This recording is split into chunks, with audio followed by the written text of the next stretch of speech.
Kau yang mengaku cinta kepada nabimu, kau yang mengaku merindukan nabimu. Jika kau benar-benar cinta dan rindu kepada Muhammad nabimu, buktikan taati perintahnya, jauhi larangannya. Niscaya kelak kau akan bertemu dengan Rasulullah. Niscaya kelak kau akan berjumpa dengan Rasulullah.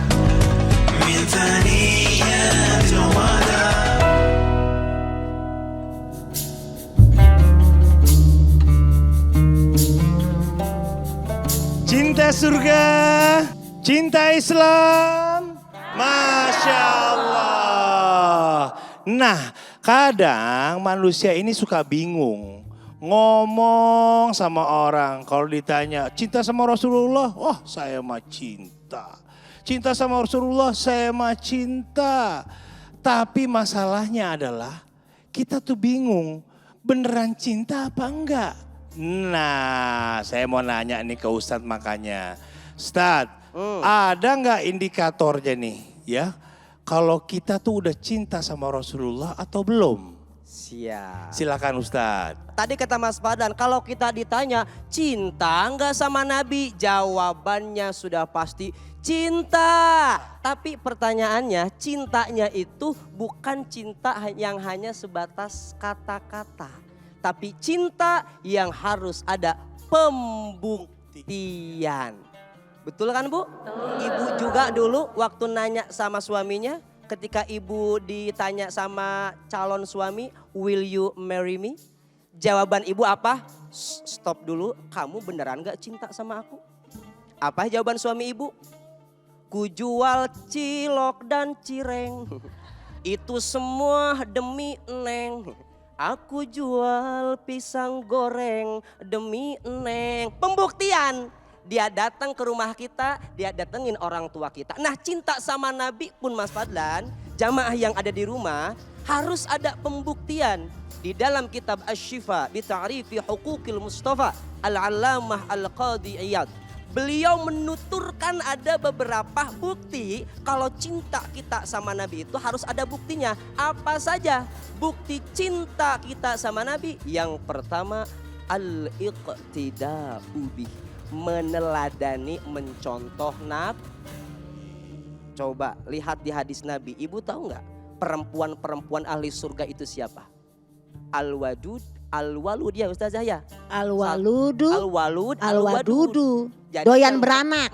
Lemah lembut sama doyan anak. Beranak, Banyak anak, oh doyan anak. Jadi gitu, bukti cinta kita sama Nabi salah satunya yang pertama adalah meneladani Nabi. Nabi gitu Umi.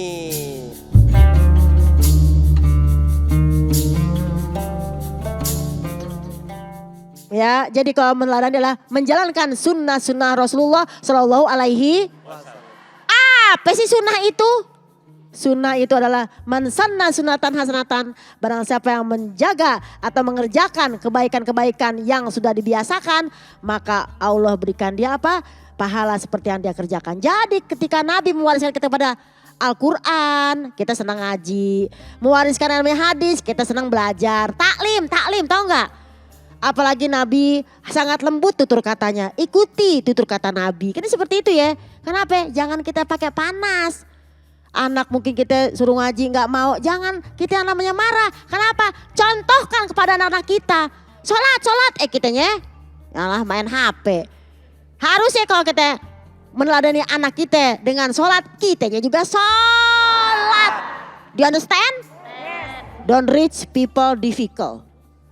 Jangan kayak orang susah. Asik. Cakep kan? Ya, jadi emang Ustadz Encep doang bisa bahasa Inggris. Saya juga bisa. Gitu ya. Jadi yang pertama sunnah Rasulullah. Dari tiap hari ini kita berangkat dari rumah sampai pulang. Sunnah semuanya kalau kita baca. Keluar rumah bismillahirrahmanirrahim. Tiba-tiba mau ke kamar mandi baca doa masuk. Kamar mandi. Keluar kamar mandi baca doa. Mau makan baca doa. Selesai makan baca doa. Itu juga sunnah. Ini bukan yang namanya sunnah yang tinggi-tinggi. Banyak kayak kita yang namanya kekurangan mengerjakan sunnah-sunnah. Do you understand? Yes. Itu dia. Ini pakai hijab nih. Kita tutup aurat. Bukan sunnah, ini wajib. Sunnahnya apa? Selalu tersenyum. Jangan sampai kita yang namanya pakai hijab atau pakai jilbab. Tapi muka kita cemberut. Karena orang akan menilai bukan kitanya. Tapi jilbabnya. Itu orang ibu pengajian. Tapi gak ngikutin sunnah Nabi. Apa? Cemberut. Nabi aja murah senyum. Kalau ada yang julid sama kita, biarinin aja. Kasih aja pantun kalau ada yang julid sama kita. Ikan emas, ikan lele. Cakep. Sorry, gue gak panas karena lo sepele. Gitu, karena Rasulullah tuh tidak pernah yang namanya mengambil hati orang-orang seperti itu. Rasulullah malah mendoakannya, ya gak sih? Kul bi fadlillahi wa birahmatihi fa bizalika falyafrahu. Kalau emang kita cinta Nabi, cinta Al-Quran, cinta Allah, cinta semuanya. Dengan rahmat yang Allah kasih pada kita, dengan kasih sayangnya, karunia-Nya, ibu cantik-cantik. Seragamnya bagus ya kan. Tuh saking kita punya banyak karunia rezeki. Kul bi fadlillahi karena rezekinya banyak, karunianya banyak. Falyafrahu harus gembira. Apalagi nih Ustadz? Cinta sama Rasulullah. Lanjut. Lanjut dong. Gaskeun. Gaskeun. Salah satu bentuk cinta kita sama Nabi, pembuktian bahwa cinta kita sama Nabi itu cinta sejati adalah banyak menyebut nama Nabi. Banyak bersolah anytime, anywhere. Banyak solawat. Ibu galau, solawat. Punya masalah, solawat. Ibu seneng, solawat. Atuh Ustadz gimana ya, saya tuh kadang suka nggak semangat solawatnya. Atuh boleh nggak saya solawatnya pakai yang lagi kekinian. Yang mana? Yang Siti Nurhaliza. Ya Rasulullah, salamun. Ada bisa? Ya Rafi. Udah cukup. Boleh nambahin gak Pak Ustadz? Oh boleh Bang. Boleh. Silahkan mangga, sok. Ada juga selawat senandung. Nah tadi guru kita sampaikan selawat senandung. Adalah tadi selawat apa tadi Pak Ustadz? Ikan dalam kolam ya? Ikan dalam kolam. Peace in the pool. Iya. Apa Umi apa? Peace in the pool. Pakai F. Peace in the pool. Iya. Peace in the pool. Oh iya. Gitu. Ikan dalam kolam. Ada lagi nanti selawat tibil kulub. Ada selawat naria. Selawat munjiat. Banyak selawatnya.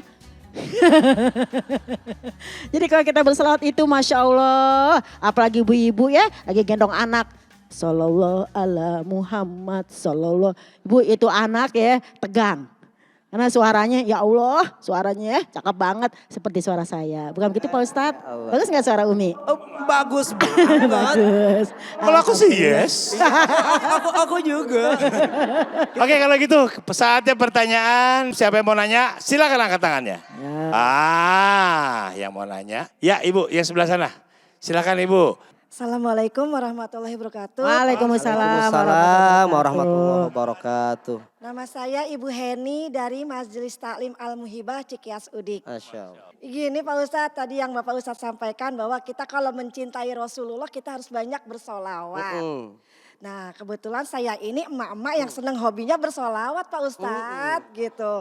Nah saya setiap nyapu, bersih-bersih rumah, kita misalkan mau ngerjakan apapun di rumah itu, saya selalu bersolawat. Yang ingin saya tanyakan Pak Ustadz, boleh nggak sih kita ngerjain pekerjaan rumah tangga kita ini dengan bersolawat? Begitu Pak Ustadz.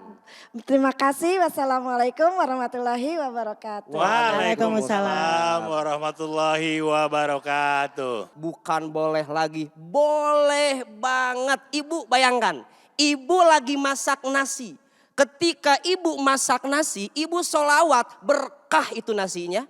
Terus dimakan sama anak-anak kita. Anak-anak kita mau ke sekolah, berkah itu anak-anak kita. Makanya kalau pertanyaan boleh apa enggak, bukan boleh lagi itu mah. Wajib justru harus. Ibu apapun yang kita lakukan di rumah kalau ingin berkah rumahnya itu. Jangan dengan lagu-lagu yang lain. Biasa. Iya. Tadi ngomong-ngomong Ustaz. Ibu tadi katanya sering salawatan, pengen denger dong suara salawatannya. Si ibunya? Ya ibu. Oh, kita coba. Pengen denger. Ayo. Allahumma sholli ala Muhammadin. Ya Rabbi sholli alaihi wasallim. Masya Allah, bagus banget. Bagus Terima banget, kasih Ibu. Ya, makasih Ce Heni. Jadi gitu jawabannya Bu ya. Justru bagus banget ya. Apapun yang kita lakukan iringi dengan salawat biar makin berkah gitu. Amin. Rabbal alamin. Amin. Nah selanjutnya pertanyaan yang berikutnya silakan sahabat cinta Islam angkat tangannya. Ya silakan Ibu. Baik, Assalamualaikum warahmatullahi wabarakatuh. Waalaikumsalam warahmatullahi wabarakatuh. Perkenalkan, nama saya Bu Yayin dari Majelis Taklim Baitul Makmur. Izin bertanya kepada Umi. Silakan pertanyaannya Ibu. Terima kasih Umi. Sunnah Rasulullah mengajarkan kita adab dalam berbicara. Tadi yang Umi sampaikan ya. Nah, kebetulan kegiatan sehari-hari saya adalah menyampaikan informasi kepada masyarakat. Yang mau saya tanyakan Umi, bagaimana cara saya menjaga lisan saya agar tidak menyinggung atau menyakiti orang lain ketika saya menyampaikan informasi Umi. Aduh. Terima kasih. Wassalamualaikum warahmatullahi wabarakatuh. Waalaikumsalam warahmatullahi wabarakatuh. Silakan Umi. Bagaimanakah cara kita biar kalau kita ngomong gak nyakitin hati teman-teman semua. Ada satu kadang-kadang kita perempuan ya, mungkin kalau kita bergaul atau ngantor kadang takut omongan kita nyakitin hati orang. Bagaimana caranya? Ya jangan ngomong. Susah dong ya. Yang pertama pemirsa, fakir qobla anta zima.